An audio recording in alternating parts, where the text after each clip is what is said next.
ಇವತ್ತಿನ ಪ್ರೇಮ ಕಾವ್ಯ ಅಪ್ಡೇಟಲ್ಲಿ ನಿನ್ನೆ ದಿನ ಏನಾಗಿರುತ್ತೆ ಅಂದರೆ ಕರೆಂಟ್ ಹೋಗಿರುತ್ತೆ. ಅದನ್ನು ಮಹಾದೇವ ಅವರಮ್ಮ ಮಹಾದೇವಂಗೆ ಹೇಳ್ತಿರ್ತಾರೆ, ನಿನಗೆ ಎಷ್ಟು ದಿನ ಹೇಳ್ದೆ ಜನ್ರೇಟ್ರ್ ಸರಿ ಮಾಡಿಸು ಅಂತ, ಇದರಿಂದಾಗಿ ನಿದ್ದೆನೇ ಇಲ್ಲ ಅಂತ ಮಾತಾಡ್ಕೊಂಡು ಬರಬೇಕಾದ್ರೆ ರಾಮ್ ರೂಮ್ ಕಡೆ ನೋಡಿದಾಗ ಪ್ರೇಮ ಅವನಿಗೆ ಗಾಳಿ ಬೀಸ್ಕೊಂಡು ಕೂತಿರೋದು ನೋಡಿ ಮಹಾದೇವ ಅವರ ಅಮ್ಮ ಪ್ರೇಮನ ಹೊಗಳುತ್ತಾರೆ. ರಾಮ್, ನಿನಗೆ ಹೆಂಡತಿ ಸಿಕ್ಕಿಲ್ಲ, ನಿನಗೆ ದೇವತೆ ಸಿಕ್ಕಿದ್ದಾಳೆ ಅಂತ ಹೊಗಳಿ ಪ್ರೇಮಂಗೆ, ಹೋಗು ಪ್ರೇಮ, ನೀನು ಹೋಗಿ ಸ್ವಲ್ಪ ನಿದ್ದೆ ಮಾಡು, ಇಲ್ಲಾಂದರೆ ನಿನ್ನ ಆರೋಗ್ಯನೂ ಹಾಳಾಗುತ್ತೆ ಅಂತ ಪ್ರೇಮನ್ನು ಕಳಿಸ್ತಾರೆ.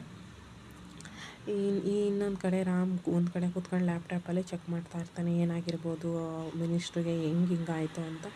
ಅವನಿಗೆ ಅವ್ನ ಕೊಲ್ಲಿಗಿಂದ ಕಾಲ್ ಬರುತ್ತೆ. ಏನು ರಾಮ್, ನಾನು ಕೇಳಿದ್ದೆ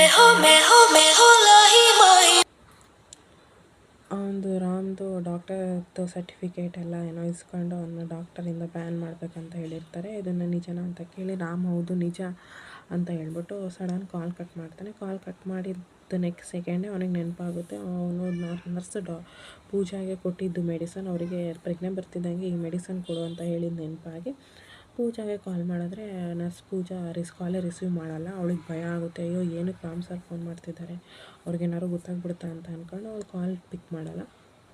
ಅದಾದಮೇಲೆ ಅವ್ರು ಹಾಸ್ಪಿಟಲ್ಗೆ ಕಾಲ್ ಮಾಡಿ ಕೇಳ್ತಾರೆ, ಪೂಜಾ ಅವ್ರು ನಾನು ಕಾಲ್ ಪಿಕ್ ಮಾಡ್ತಿಲ್ಲ ಅಂದಾಗ ಅಲ್ಲಿದ್ದು ರಿಸೆಪ್ಷನಿಸ್ಟ್ ಹೇಳ್ತಾರೆ ಅವ್ರು ಕೆಲಸ ಬಿಟ್ಟೋದ್ರು ಅಂತ. ಅವ್ರ ಹತ್ರ ಅದು ಹೇಳ್ತಿದ್ದಂಗೆ ರಾಮ್ ಅವ್ರ ಮನೆ ಅಡ್ರೆಸ್ ಇಸ್ಕೊಂಡು ಅವ್ರ ಮನೆ ಹತ್ರ ಹೋಗಿ ನೋಡ್ತಾರೆ. ಹೋಗಿ ನೋಡಿದ್ರೆ ಅವ್ರ ಮನೆ ಬಾಗಿಲು ಲಾಕ್ ಆಗಿರುತ್ತೆ. ಬಟ್ ಕಾಲ್ ಮಾಡಿದಾಗ ಒಳಗಡೆಯಿಂದ ರಿಂಗಿಂಗ್ ಕೇಳಿಸಿರುತ್ತೆ. ಪಕ್ಕದ ಮನೆಯವ್ರನ್ನ ಕೇಳ್ತಾರೆ ಎಲ್ಲೋದ್ರು ಅಂತ. ಅವ್ರು ಅವತ್ತೇ ಕಾಲ್ ಮಾಡಿ ಮನೆ ಖಾಲಿ ಮಾಡ್ಕೊಂಡು ಹೋದ್ರು ಅಂತ ಹೇಳಿದ್ದು ಕೇಳಿ ಅವ್ನು ರಾಮ್ ಪ್ಲ್ಯಾನ್ ಮಾಡಿ ಒಂದು ಚೀಟಿಲಿ ಸುಮ್ಮನೆ ಏನೋ ಬರ್ಕೊಟ್ಟು, ಇದು ಅವ್ರ ಊರಿಂದ ಬಂದಿರೋದು, ಇದನ್ನು ಅವ್ರು ಏನಾದ್ರು ಬಂದರೆ ಅವ್ರಿಗೆ ಕೊಟ್ಬಿಡಿ ಅಂತ ಹೇಳ್ಬಿಟ್ಟು ಕೊಟ್ಟು ಹೋಗ್ತಾರೆ.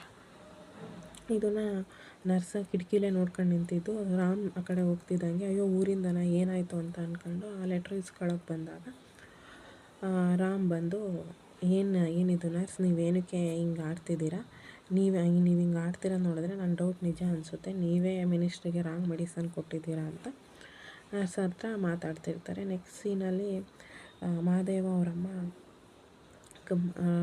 ಕಾವ್ಯ ಮತ್ತು ಮಹಾದೇವನಿಬ್ರೂ ಕರೆದು ಪೂಜೆ ಮಾಡಿ ಮಂಗಳಾರತಿ ಕೊಡ್ತಾರೆ. ಮಂಗಳಾರತಿ ಇಸ್ಕೊಂಡು ಕಾವ್ಯ ಮೇಲ್ಗಡೆ ರೂಮಿಗೆ ಹೊರಟೋಗ್ತಾಳೆ.